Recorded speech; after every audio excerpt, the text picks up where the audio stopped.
What's happening, guys? Sam Adams here, and welcome to a brand new episode of Caffeinate today for June the 25th of 2019. Of course, as always, I do hope this one finds you well, and if you are brand new to the program, this is a daily gaming news podcast where I bring you the hottest gaming news from around the industry, and that's right, I pack it up in one tight, neat little package for you to enjoy 5 days a week, Monday through Friday, live on twitch.tv/Samuel Adams if you did want to catch the show live, but then it's taken down and put back up on youtube.com/Samuel Adams Media as well as podcast services around the world if you did want the audio or the VOD version of the show.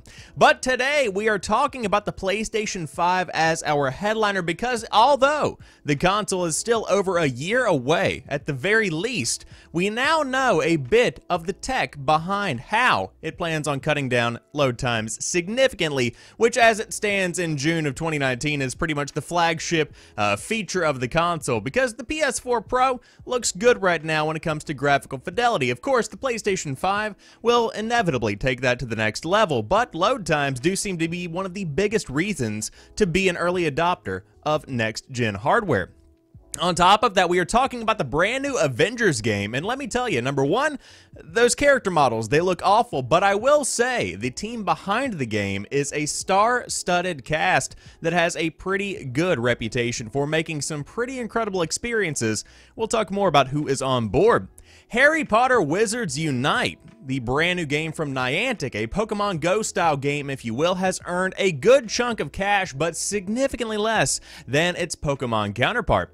League of Legends players have been banned in Iran, or at least they cannot play the game in Iran because of sanctions from the US and the ongoing tensions. We'll talk more about that marriage between politics and gaming because it's an increasing occurrence that makes me slightly uncomfortable and disappointed because, hey, get your politics out of my games. But again, the entire world is interconnected. We'll talk more about that little tidbit. Then we have new info on the next Yakuza title coming July the 10th, and finally, a Cyberpunk 2077 tabletop prequel is in the works and coming relatively soon towards the end of summer, and that, my friends, is our lineup for today's show.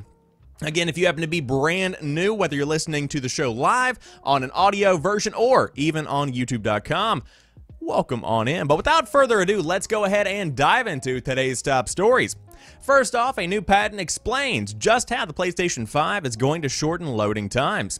Shorter load times by making sure the world is always ready for you. From the PS5 leaks and that whole PS5 official announcement bar the reveal of the actual console name thing Sony did, it's looking like there is a huge focus on making sure that you are spending less time looking at a loading screen in the next generation of consoles, and now a brand new PS5 patent has emerged that sheds light on how loading times on the PS5 are going to be distinctly shorter than those you currently experience on your PlayStation 4. The patent is beautifully titled as the System and Method for Dynamically Loading Game Software for Smooth Play and states as follows. A load boundary associated with a game environment is identified. A position of a character in the game environment is then monitored. Instructions corresponding to another game environment are loaded into a memory when the character crosses the load boundary such that a game is not interrupted.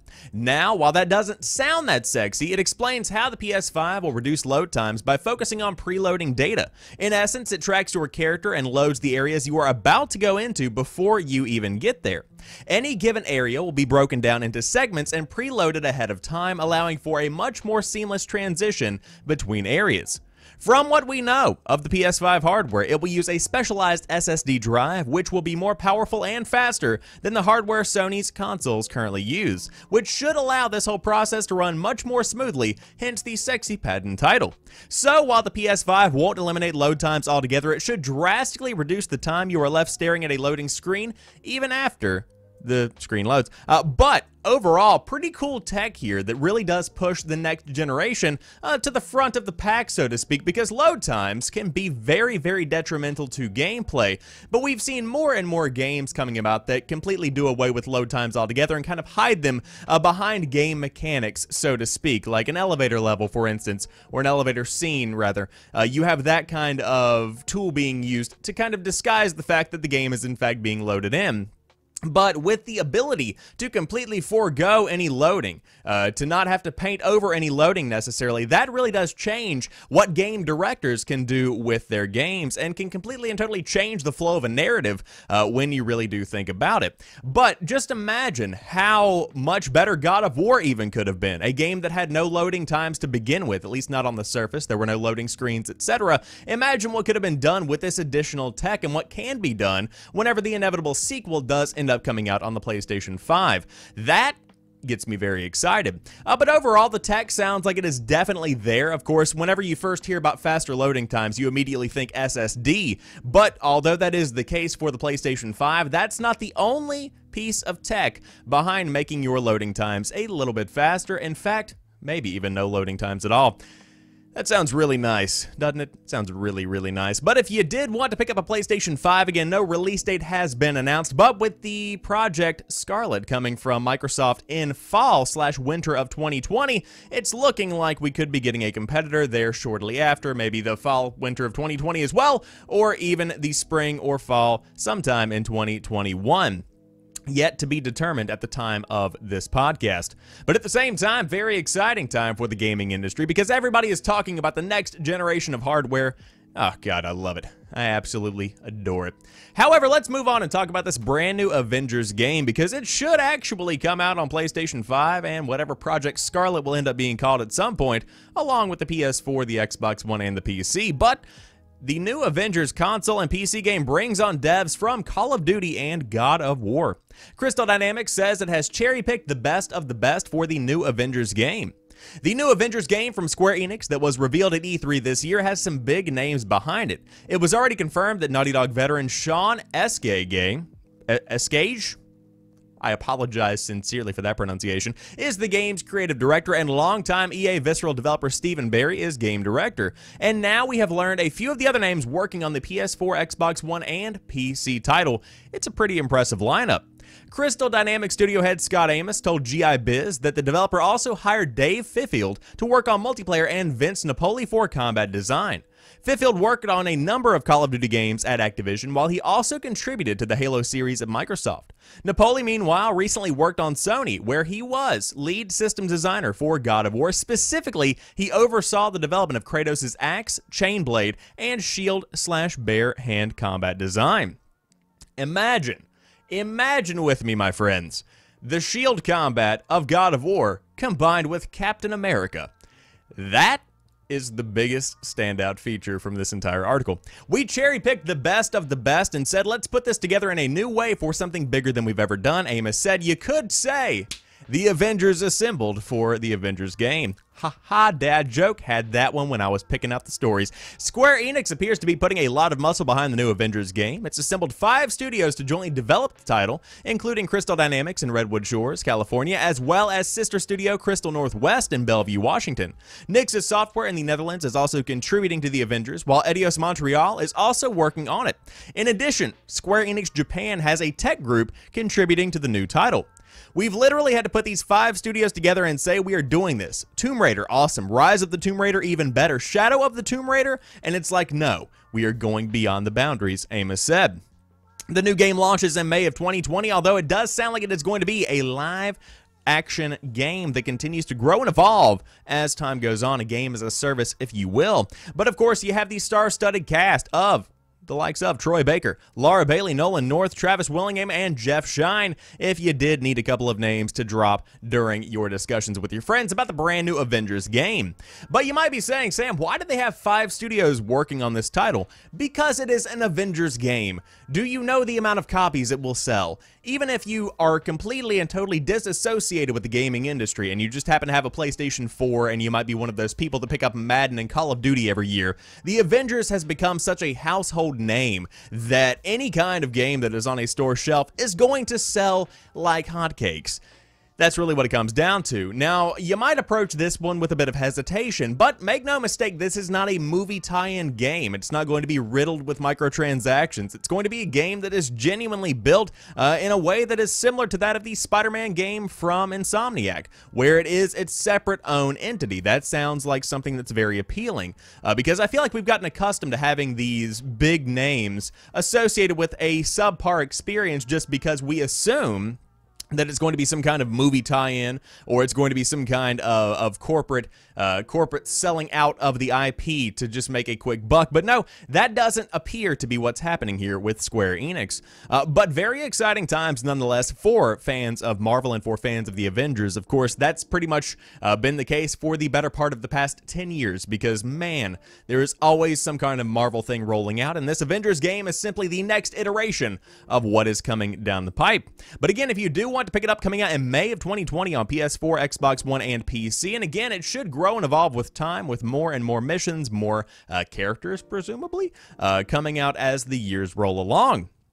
However, another game as a service, Harry Potter Wizards Unite, launched just a few days ago, but it earns $1.7 million less than Pokemon Go in its first 24 hours. And it's funny because this story is the exact perfect example of how you can completely and totally flip something on its head and make it sound good or bad depending on phrasing. So you could say it earned $1.7 million less than Pokemon Go, but you could also say a Harry Potter mobile AR game earned $300,000 in less than 24 hours, which sounds relatively positive in my mind. But let's go ahead and dive into it. Niantic's Harry Potter Wizards Unite racked up 400,000 downloads and $300,000 in revenue within its first day of launch, according to Sensor Tower's data. Although Wizards Unite climbed to the #1 spot for free mobile games in the App Store for US users within 24 hours, in fact within 15, Pokemon Go had been in the same position in 2016 and was downloaded 7.5 million times within 24 hours of its launch, while pulling in nearly $2 million. Pokemon Go versus Harry Potter Wizards Unite. IGN says, as if they are interchangeable, Pokemon Go was ranked in first place for player spending after 24 hours, whereas Harry Potter Wizards Unite was in the #48 spot in the UK and #102 in the US. Wizards Unite first launched in Australia and New Zealand, with rolling out in 25 new countries this past weekend, including Canada, Mexico, India, and most of Europe. And so, of course, you can check out the guides, you can check out the screenshots they've got over at IGN, but ultimately, when it comes down to it, brand new mobile game from Niantic that essentially allows you to capture various things within the world of Harry Potter, and you can cast spells. It's pretty much the same exact thing with a different skin on it, and of course a different build.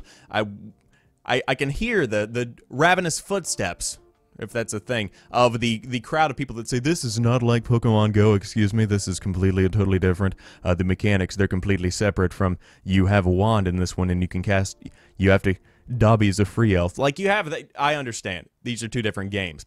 But at the same time, these are both Niantic AR games, and so, although they can be compared to each other, I think it has to be acknowledged that Pokemon Go is a much better fitting game in the world of AR as compared to Harry Potter Wizards Unite, because whenever you think about what Pokemon Go was marketed as, it was, and continues to be, the first opportunity to legitimately build out a Pokedex within the real world. You can literally walk around and capture Pokemon, which is what millions of people around the world have been wanting to do since they were small children. Okay, so whenever you have the nostalgia factor driving it, #1, that completely and totally changes the game overall.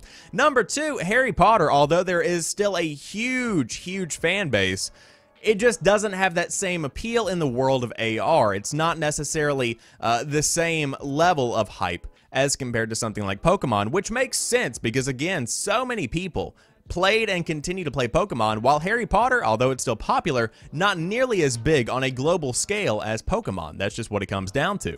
But still, $300,000 in 24 hours, that's not bad, considering all things considered. But still, much less than Pokemon Go. Yet, as to be expected, that's pretty much what I would say here. But I did want to let you know that if you did want to pick up the game, it is free, not sponsored or anything here in the podcast, because let me make it very clear, I will never download this and have it on my phone. I don't care in the slightest. It has no appeal to me at all. Zip, zilch, nada, not going to be on my device. But if you do, If you do want to pick up the Harry Potter Wizards Unite, then by all means you can dive onto the App Store on your device and pick it up for free. And then you can drop tons of money on it if you want. But I'll tell you what people aren't going to be dropping money on, specifically on Iran, League of Legends, because Iran players say the US sanctions have blocked the game. And this one is coming to us from the BBC, which is not normally a guest article creation site. I suppose you could call those news outlets that we have here on the podcast. League of Legends players in Iran have reported being blocked from playing the game due to US sanctions on the country. Players in Iran have been sharing their experiences in League forums online. Due to rising tensions at the moment, the US has imposed tough new sanctions on Iran. That's when trading with other countries is blocked or costs so much that businesses within the country with sanctions can't do it. Now it appears these penalties have extended to online gaming as well. Due to US laws and regulations, players in your country cannot access League of Legends at this time, says a message shared on the game's forums, where a player shared a message he claims he received when trying to log on to play in Iran. Such restrictions are subject to change by the US government, so if and when that happens, we look forward to having you back in the Rift. It continued. So why would sanctions affect online gaming? Computer games themselves are not sanctioned, says Joseph Flynn, a sanctions advisor for a London-based insurance broker. It's League of Legends subscription service that could be affected by the situation between the two countries. Riot Games, who makes League of Legends, are based in California, US. You're paying a monthly subscription, and it is a US company with US systems involved, Joseph tells Newsbeat. US companies have to declare their earnings to the US Securities and Exchange Commission, which could flag that they are making money from subscriptions or in-game purchases from people in Iran. It's a risk Riot Games don't want to be open to, which could make them cut their ties to Iran, Joseph adds. SEC might ask what vetting process is being done to make sure they are not getting money from a sanctioned person in Iran. Riot Games probably doesn't want to be fined for doing something it shouldn't be doing. Gamers have nothing to do with this. The gamer who first posted about the block said they were shocked to be unable to play. Political problems between Iran and America is between governments, they wrote. Players and people have nothing to do with this, end quote. Other gamers from Iran have also posted on the League of Legends forums pleading with the US government to rethink ending and extending sanctions to gamers. But Joseph says that prompting forum posts like this with people asking for a change in international relations is one of the intentions of the sanctions. Newsbeat has contacted Riot Games, who make League of Legends, for comment on the alleged ban, but it has yet to respond. They've also contacted the White House for an official statement. It has not responded either, because let me tell you right now, I would say a contact about League of Legends being banned in Iran pretty low on the totem pole for what would be considered important as the world turns today. But in 2012, when the US previously imposed sanctions on Iran, players of World of Warcraft reported they were unable to play the game due to restrictions as well. And so we have the blending of politics and gaming yet again. It seems like this is happening more and more because politics is injected into every area of our lives in 2019. It's just more transparent in 2019, I should say. It's always been a giant factor. You might just not have known it. However, when it comes to this specific instance, I want to go to the specific quote that was made down towards the bottom. Players and people have nothing to do with this. Let's break it down for you. All right, forum poster in the League of Legends forums. Players and people specifically, let's just focus on people, not even just people that play games. People are nothing more than pawns for government people to use. I'm sorry, just saying. And so if you think that players and people have nothing to do with this, you're completely and totally wrong, because politics is completely and totally encapsulating. We are all in it together. It's like High School Musical. We're all in this together, but less happy and joyful. And so, not to get too into politics, but at the same time, I did want to let you know that if you are in Iran, you might have a problem accessing League of Legends, but hopefully the sanctions will be lifted soon and the countries will begin getting along again. But man, these tensions, they're rising very quickly, day by day. It's a little scary, not gonna lie. But moving on to a happier story, new info on the next Yakuza game will be coming on July the 10th. Get your traffic cones ready. Those of you ready to crack heads in Camarucho, I probably really mispronounced that, should mark down July 10th in your calendars, as Sega and Team Yakuza has announced they have new information to reveal on that date. Speaking with GameBase.com.tw, series producer Daisuke Sato said that more information on the next game in the Yakuza series will be coming next month. Team Yakuza will also reveal the winner of a recent competition held to find a leading lady for the new sequel. New Yakuza, working title of course, will be the first game in the mainline series not to star badass protagonist Kazuma Kiryu and will instead be headed up by wild-haired new boy Ichiban Kasuga. Despite this whole new era of Yakuza titles, I am of no doubt, the author says, the gameplay will involve walking around the city, getting into arguments in bars, and smashing bicycles over the heads of punks. New Yakuza is currently in development for the PlayStation 4 and should be announced on July the 10th.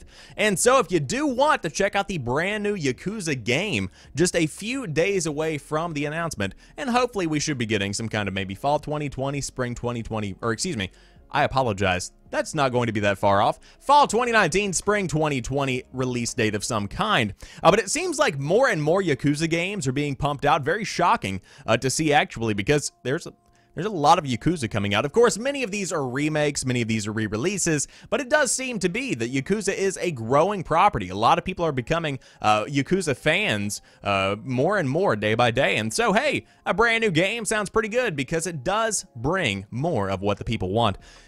Let them eat cake and play Yakuza.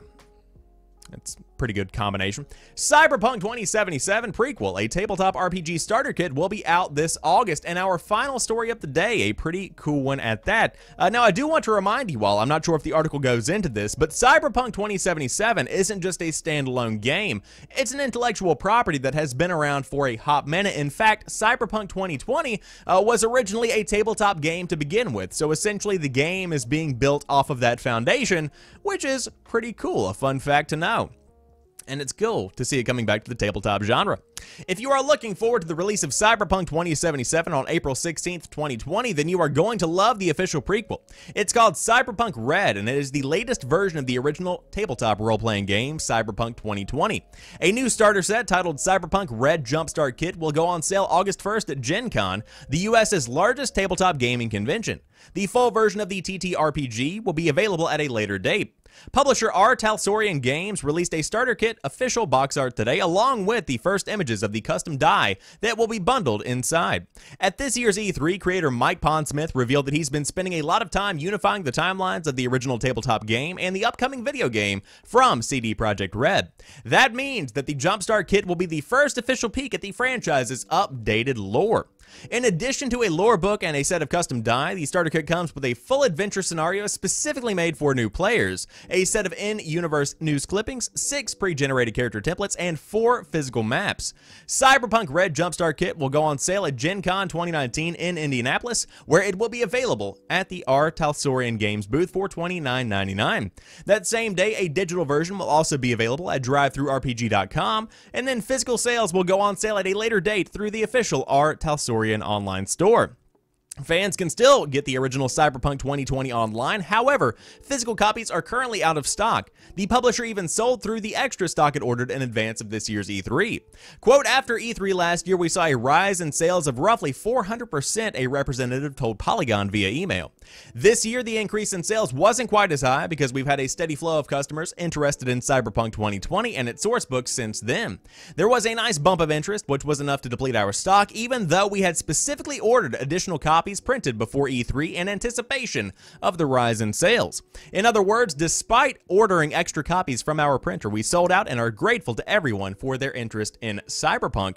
But overall, really cool to see that the tabletop game is getting a bit of recognition. Of course, there is the dice, the rolling blocks, if you will. Very cool to see here. They're amazing designs whenever it comes down to the look of the dice. But overall, I love this idea of bringing back the tabletop game, or at least updating the tabletop game to coincide with Cyberpunk 2077, because quite frankly, it makes sense. I like this entire concept, and to be quite frank, it looks very, very cool. And of course, collaborating with any kind of CD Projekt Red project and kind of bringing that lore into the tabletop world, I like it, I appreciate it, I want more of it. And so if you want more of it, again, the game is going to be getting a full release during Gen Con 2019 in Indianapolis, but of course more releases will be coming down the pipe. However, I would say you're probably going to be having a difficult time finding this after it is released into the wild, depending on how many they end up actually printing and shipping off, because hey,